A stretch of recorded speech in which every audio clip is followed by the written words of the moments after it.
Can rain actually ruin a European river cruise, or does it change everything? This morning we woke up to gray skies and steady rain, not exactly the picture-perfect Provence people imagine. But let's find out. Welcome back to my first Viking River Cruise with friends as we sail the stunning Lyon and Provence itinerary from Avignon to Lyon aboard the Viking longship Hermod.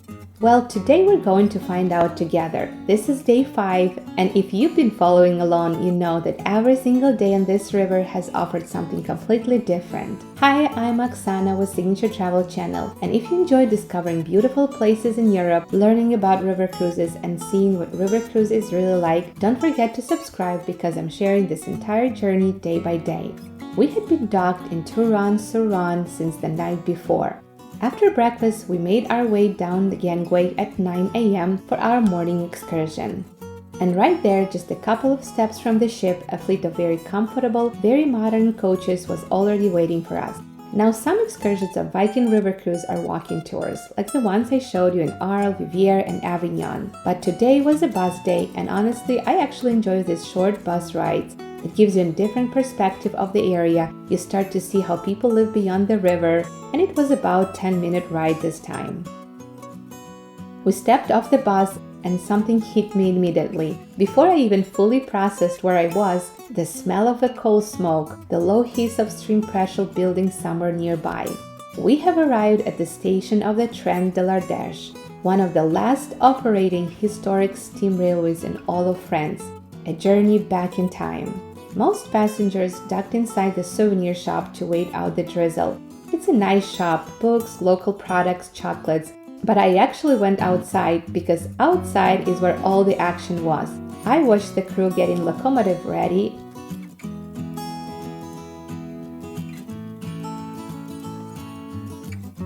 and the highlight, watching the firemen shovel coal into the firebox by hand, scoop by scoop, making sure there was enough water to produce the steam that would power the pistons. It actually takes 3 full hours to heat up a steam locomotive to operate temperature. 3 hours of preparation just to bring this magnificent machine to life. We boarded the train and found plenty of open seats, a real advantage of traveling in early November. With our QuietBox headsets, we could hear our guide perfectly from anywhere in the carriage. The crisp fall air made us appreciate the enclosed cars. Through in the warmer months, the carriages are open, which must be absolutely stunning. And then we're off. We'd barely left the station when we crossed Le Grand Pont, a beautiful stone bridge built during the Middle Ages. Next came a dam surrounded by the most spectacular fall foliage. And then, one breathtaking view after another. I have to say, the effect of steam rising from locomotive against those lush green valley walls was something I will never forget.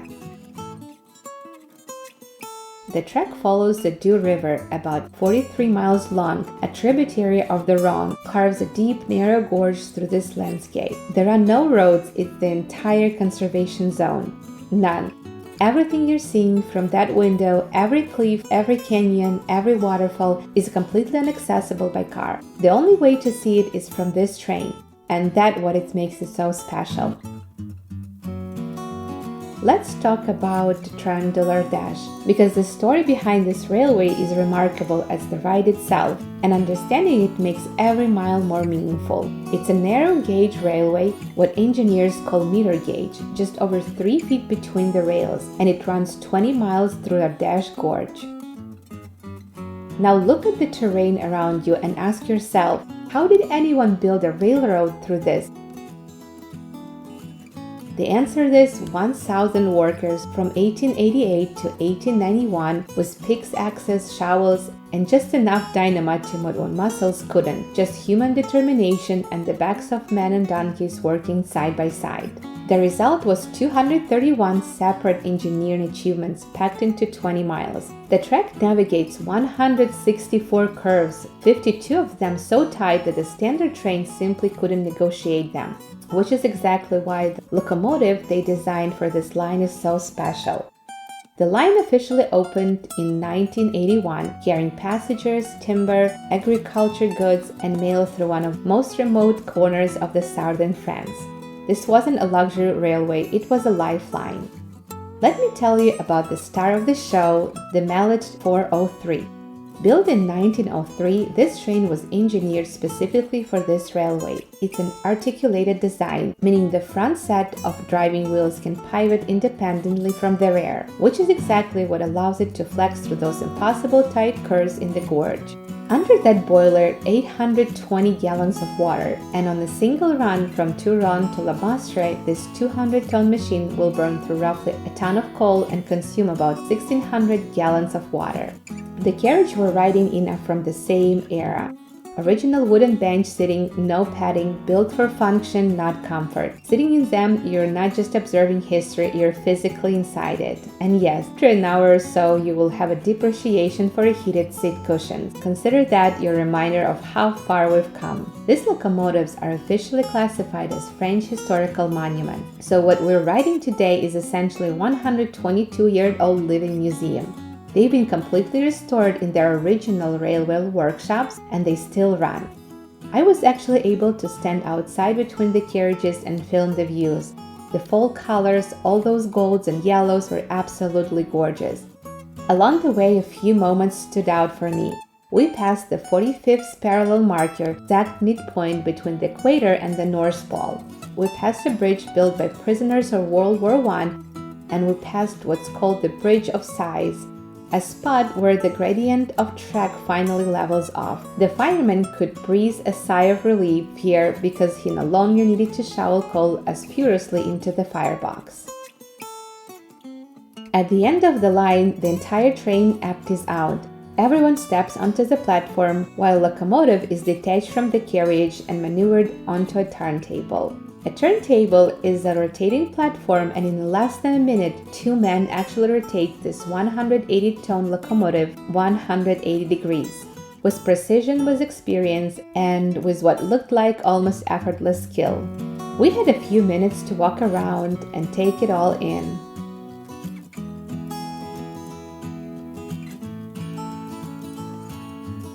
And then we boarded the train again for the ride back to the station. By the time we arrived back, the rain had completely stopped. The sky opened up and it felt like everything had changed. What started as a gray, rainy morning turned into something truly beautiful. This train ride felt like stepping back into time. Such an unique experience. But it was time to head back to the ship. By the way, there is also a small museum right at the train station that you can visit if you have a little extra time.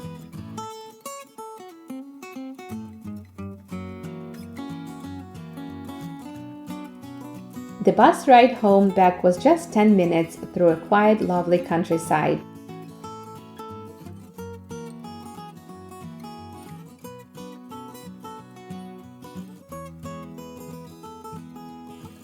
And we walked back on board just in time for lunch at noon. And by 12:30 we were already sailing away, quietly leaving this little town behind as the river carried us to what was next.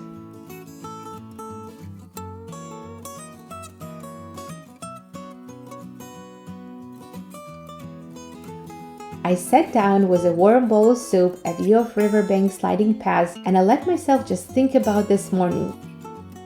We had ridden a 102-year-old steam train through a completely roadless gorge that most of the world will never see. We crossed bridges built by medieval stonemasons and First World War prisoners, and we were back at the table for lunch. That's the particular genius of the river cruise. This ship doesn't take you from city to city. It takes you as close as possible to experience, give you the time to truly have it, and then brings you home. No hotels to check out of, no transfers to arrange, no logistics to manage. Viking had orchestrated every detail, the timing, the logistic, the transitions. So all we had to do was show up and be present. From my own professional background, I know how much invisible work goes into operation like that, and it was flawless. We were underway for 6 hours, and the afternoon sailing was one of the purely enjoyable stretches of the entire cruise. I claimed my spot on the Aquavit terrace and barely moved for hours. The views were changing every minute. A hilltop chateau here, medieval village there, vineyards stepping down to the water's edge.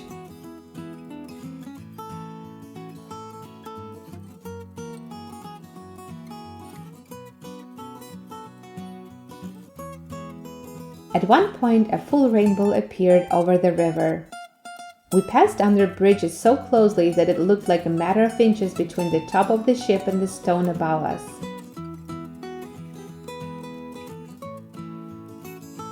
I watched charming villages drift by.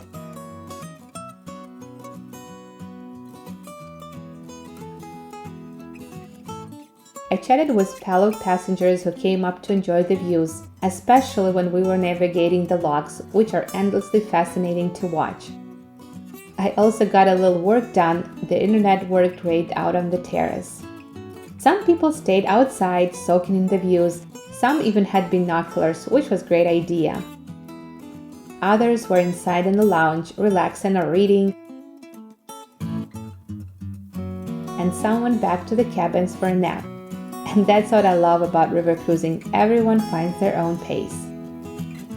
We also had an afternoon tea, a lovely tradition. I opted for a fancy coffee accompanied by scone, pastries, and finger sandwiches. I actually did a 30-minute live stream that day. If you want to see it, it's saved on my channel. The program director Raphael gave a wonderful talk about French culture and habits. Raphael had a gift for making these talks feel personal rather than academic, and I want to say the crew on this ship was exceptional. The warmth, the genuine smiles, the way they anticipate what you need before you even ask, it truly elevates the entire experience. As the light faded, we scheduled to dock at Vienne for an evening walk through the town. But our captain made the call to keep sailing. The river was rising, and waiting overnight risked losing our route north the following day. It was the right decision, exactly the kind of judgment you want from the person steering your ship. During dinner, we stopped briefly in Vienne and took on 2 local French musicians, and for the evening entertainment they performed the song on the Dive Piaf. Now I want you to understand the setting. We're in the south of France at night. The water is moving quietly, and then these 2 musicians begin to sing. The kind of music that feels deeply French, the kind that only comes from someone who grew up with it, who carries it in their bones. It really felt like we were part of something real. I'll share a little clip so you can feel what I felt.